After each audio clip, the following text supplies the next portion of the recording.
জন্ম নিয়ন্ত্রণ এটা করা জায়েজ কিনা।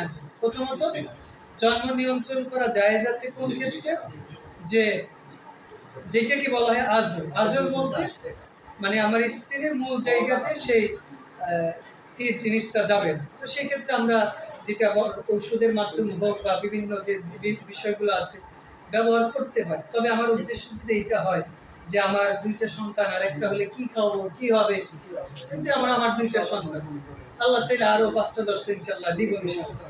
তো আমি তো রিজিকের ভয় করি, যদি আমি মনে করি আল্লাহ দুইটা সন্তান দিলে আমি খাওয়াবো কিভাবে, আরো একটা যদি হয় খাওয়াবো কিভাবে, এই ভয়ে যদি আমি জন্ম নিয়ন্ত্রণ করি, এটা আমার জন্য হারাম, এটা আমার জন্য হারাম।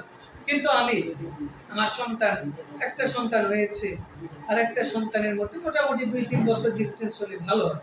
কারণ একটা সন্তান মোটামুটি 2 বছর বা 2.5 বছর দুধ খাওয়া তার মায়ের পক্ষ থেকে তার হক। তো আপনি এই জন্য আপনি 2 অথবা 3 বছর ডিস্টেন্স নিলেন যে আমার বাচ্চাটা যাতে পরিপূর্ণ মানে মায়ের কাছ থেকে যে সেবাটা সেটা পায়, সেটা আপনার জন্য জায়েজ আছে। কিন্তু আপনি সন্তানই নেবেন না, সন্তান বেশি হলে খাওয়াতে পারবেন না, এই জন্য যদি আপনি মানে জন্ম নিয়ন্ত্রণ পদ্ধতিগুলো নিয়ে নেন, এটা আপনার জন্য জায়েজ হবে, এটা খারাপ।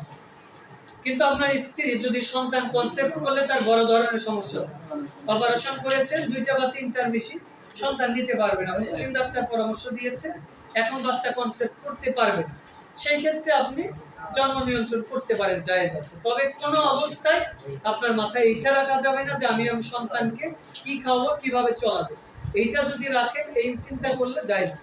কারণ আল্লাহ সূরা লুকমানে বলছেন আল্লাহ কাউকে চাইলে ছেলে দেন, কাউকে মেয়ে দেন, কাউকে চাইলে আল্লাহ বন্ধা করেন, আল্লাহ কাউকে চাইলে কোনো কিছুই দেন, আর আল্লাহ রিজিক নিজেই দেন, রিজিকের ভয়ে তোমরা কাউকে সন্তান হত্যা করছো। আশা করি বুঝতে পেরেছেন।